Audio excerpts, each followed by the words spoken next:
Hey y'all, today we're going to talk about trademarking for nonprofits. Let's get into it.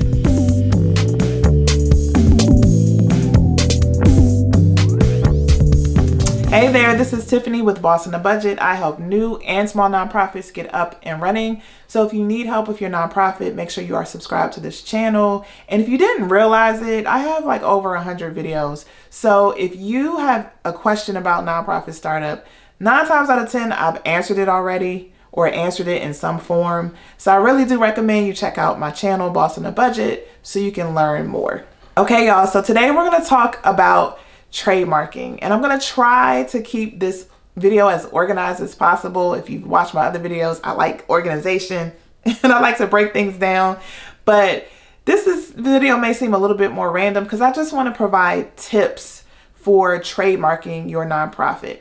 The reason why I'm talking about this topic is because I get this question a lot when it comes to should you trademark your nonprofit, and I cover trademarking in my nonprofit startup workbook. So if you need help with launching your first year, things like trademarking and insurance and stuff like that is included in that workbook. I'm linking that below. But people ask this question a lot, and also I'm talking about it because I've made mistakes with trademarking. Like I've had several trademarks that I've put in place for businesses that I've started, and I've done things the wrong way. And then thankfully I got myself together and figured out the best way to do it. So in this video, I'm just going to try to shed light on what is trademarking and how does it relate to your nonprofit.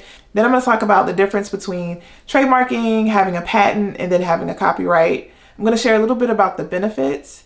And then I'm just going to share some tips for trademarking near the end of the video. I'm just going to talk about like when you're ready to start the process, here's some things just to keep in mind. And then finally at the end of the video, this is a tip that I just want to share that I've learned along the way, having several businesses and dealing with different names of businesses. This one tip has really paid off for me. So I want you to wait to the end to hear that. So just to be clear, this is just general information. I am not a lawyer. I am not your lawyer. So this is not legal advice when I'm talking about trademarking, but I wanted to talk about it because it comes up a lot. But the point of this video is to give you some basic information so you can do more digging and learn for yourself, and then get the help that you need, the professional help you need to do this. All right, y'all. So what is a trademark? I'm going to try to keep this as simple as possible because it can get a little complicated, but just stay with me. So a trademark is a word, a phrase, a symbol, or design that is assigned to a product or assigned to a service to distinguish it from other things out there in the marketplace and to attach ownership to it. So individuals or businesses create or register their trademarks in the United States, because I'm talking about the United States. They register their trademarks in order to say that this name that I created for this set of services or this logo that I've designed for this to represent this brand belongs to me, right? In this way. And I'm distinguishing it from what someone who has another business from what they're doing. This trademark is to say this name or this logo is for this set of services. So when you see me out in the marketplace, you know this is what it's for and you know who it belongs to. Now that is like really not an eloquent way of saying it, but I'm trying to keep it simple so it makes sense. So some of the biggest trademarks that we know about, Coca-Cola, right? The Coca-Cola logo. We all know what that looks like, and that's the point of it. It's registered to the company that owns the Coca-Cola brand, right? So that we know that when we see that, we are thinking about Coca-Cola. We're not thinking about any other company. That's the point of a trademark, to assign like ownership of that word or phrase or whatever to whoever owns it. So as a nonprofit, how does this relate to you? You may have the name of your company. You want to trademark the name of your nonprofit, right? Or you want to trademark your logo so that when people see your name or your logo out in the marketplace, they know that belongs to your nonprofit, not anyone else. And the point of registering your trademark in the United States is so that no one else can use that name and try to use it for something else. So the point of that is to make sure that there's no confusion from the consumer. There's no confusion in the marketplace where too many people are using the same names and people can't distinguish from each other. Now, when I'm talking about the trademarking process, just keep in mind that this is a nationwide thing. It's a federal thing, particularly for the United States, because I know some people watch these videos who are not in the United States. So this is related to commerce in the United States. There are also like different other kinds of trademarking internationally. I don't know them very well, so I can't speak to them. Okay. But there are international like trademarks that you can get. You want to think about if you're going to be using your name globally. And also there's, name registries in your state. So oftentimes when you are starting your business, the state will require that you do a name search to make sure that you're not creating a name that's too similar to a business that's already active.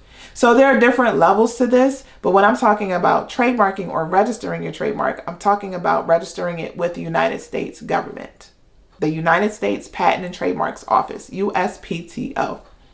So what's the difference between a trademark, a patent, or a copyright? So a trademark, like I said before, is like the word or the symbol or the design that you're using to distinguish it from other things in the market. A patent, and I never can say that word right, but you know what I mean, patent, is like when you have an invention or a specific formula, like something new, some innovation that you've put in place that you want to protect. And then a copyright is if you have like an artistic work or a literary work that you want to protect so that other people don't use it as theirs. So you want to establish ownership over it, like music or movies or a book, right? That's what a copyright is for. So I know the lines can be a little blurry. You might be watching this and thinking, well, I still don't get the difference. But just remember that trademarking is really about how you're presented in the marketplace. Like what's your name, like what represents your brand to others so that you can be distinguished from other people or organizations. So what are the benefits of trademarking? So to understand the benefits of trademarking, I want you to understand what I mean when I say trademarking. So what I mean is that you're registering your trademark. So you can be using your trademark before you register it. So you can be using your name, you can be using your logo, right? And you want that to be only associated with the work that you do as your organization, but it's not registered. So there's still some weight to that. There's still some weight to the fact that you're using your trademark in the marketplace. But when you do trademarking, that means basically you're registering it with the United States government, and it adds more rights and protections. So what do I mean by rights and protections? That just means that if someone else decides to use your name, you have a right to say, that's my trademark, I've registered for it. You can seek legal recourse and ask people to cease and desist. So it gives you a little bit more weight behind you kind of protecting your brand in the marketplace to make sure other people don't use your name or don't use your logo. The other reason why you should do trademarking is honestly because the process of doing the trademarking, the first step is doing a basic search to see who else out there is using a name similar to yours. And so the benefit to you is that if you do that process, you can figure out pretty quickly if your name is too similar to someone who's already registered. And you want to do that because you don't want to get a letter in the mail from somebody's lawyer telling you to cease and desist. And you also don't want to be using your name 2-3 years down the line and then get that letter and say you have to completely change your name, you got to change your website, you got to change your business cards, all because you didn't do that search and you didn't go through that process to see who else was using the name or using a similar trademark, right? So even if you don't register your trademark right away, it's still a benefit to doing that basic search. But what I'm saying is that the added benefit of going through that process early means you've done your due diligence to protect yourself, right? So that you don't run into any problems later on down the line. Okay, so this next section of the video, I'm just going to be giving you like a free for all of tips about your trademarking process. And these are just, again, tips and tricks I've picked up along the way. I have a couple of trademarks for businesses I've started, and I can tell you like the mistakes that I've made and like how to approach it the right way. So the first thing I would say is similar to what I just talked about. Make sure you do a search early on in your process when you're naming your business or naming your nonprofit. or you're designing a logo and you want to trademark that logo, make sure you are doing your research pretty early on, because you don't want to get too far down the line and you find out that you can't use the name anymore because it's too similar to what somebody else is using in the market. So that's my first piece of advice. Do your search early and make sure if you pick a name that is distinguishable from other people who are doing similar work as you. The other thing I would say is make sure you have a unique name. The more unique your name is, the less likely someone else is using it, and the more likely you're going to be able to get your trademark approved. But don't make it so unique, right, that people can't spell it, or when you say it, people are like, what is it again? Or too super long where people are like, what is it? It's hard for them to recall. So you got to have a balance. You want something that's catchy that people can remember, but also try to make it unique. Some people have done this by having like an acronym for certain things. And in using that acronym, like the acronym itself may not make sense, but when you spell it out, it may make more sense. So that may be one idea. Or like if you were to use a name like Community Family Services, that is super generic. You're not going to get a trademark for that. But if you do like your county name, so like Broward County Community Family Services, that may also be pushing it. But the more like things you put, more identifiers you put in the name, even though you're using general terms, it may get you where you need to go in terms of getting your trademark approved. The other thing you should know is that there are different levels of trademarking. So you can have similar names as another business, but if you're doing completely different types of work, both of your trademarks may get approved. So there are different service categories and different classes that you assign your trademark application to. And if the classes are so different from each other, it still may work. So for example, maybe you have a nonprofit called Get Right Nonprofit. This is so random. And so you provide mentoring services for young people. But then there's a company called Get Right Lawn and Care. They do landscaping, two completely different things. Because you're in different classes, you may both be able to get your trademark, because more than likely you're not going to Get Right Mentoring confused with Get Right Lawn Care. So that's also something to consider. Even if you have a name that's already in use or trademark, if it's a different class or different service category, it may be approved. That brings me to my next point. This is a very nuanced process. So you may hear some people say, oh, it's easy to create your trademark. Just do the research and just pay the fee and you're good. Let me tell you something. From somebody who did this and then messed it up and had to pay more money to fix it, don't do that. I recommend, this is just me, that if you're going to go through the trademarking process, get professional help.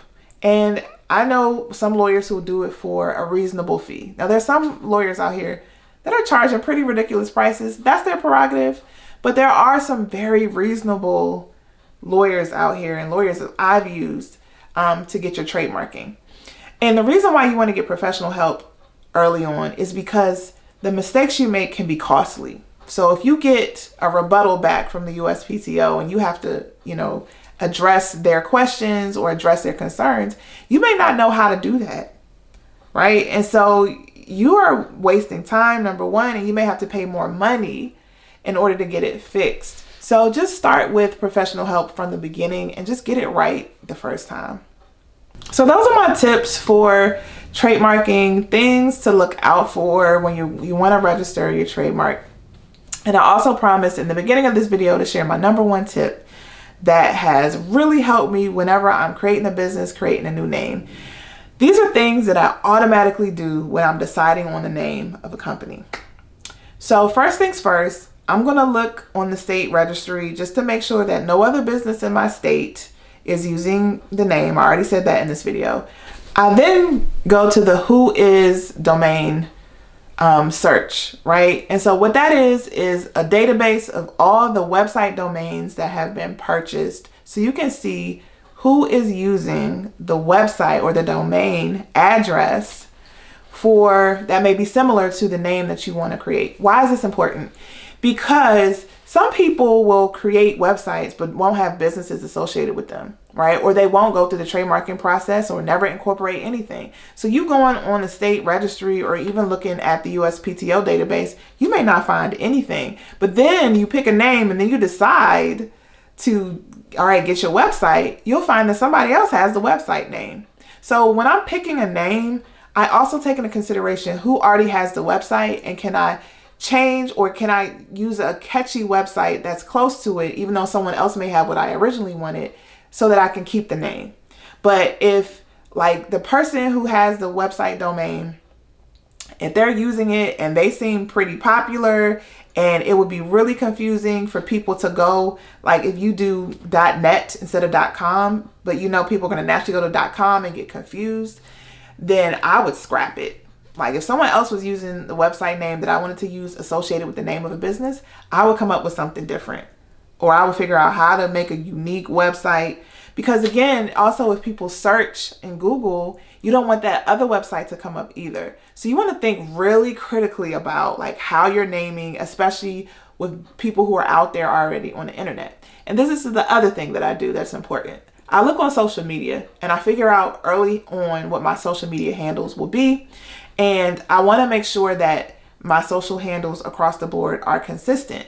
Now, I wasn't able to do this with some of the businesses that I've created, but I've tried my best to be consistent across like Instagram or Facebook, you know, across maybe like a LinkedIn or something, so that anytime you want to find me on social media, the / whatever the name of the channel is the same no matter where you go, right? So Boss on a Bee is one that I use for most of my social media handles. And so every time you want to look me up on social, just do the social media / Boss on a Bee, facebook.com / Boss on a Bee, Instagram / Boss on a Bee, and try to be consistent. But look and see who's using your name already on social media and get your name registered right away. Just sign up for an account. Even if you're not going to use it right away, sign up for the accounts, for all of them. Even if you're not going to use Twitter, even if you're not going to use TikTok, sign up for them so you can reserve them so that no one else will take your name and be representing your brand or cause confusion for people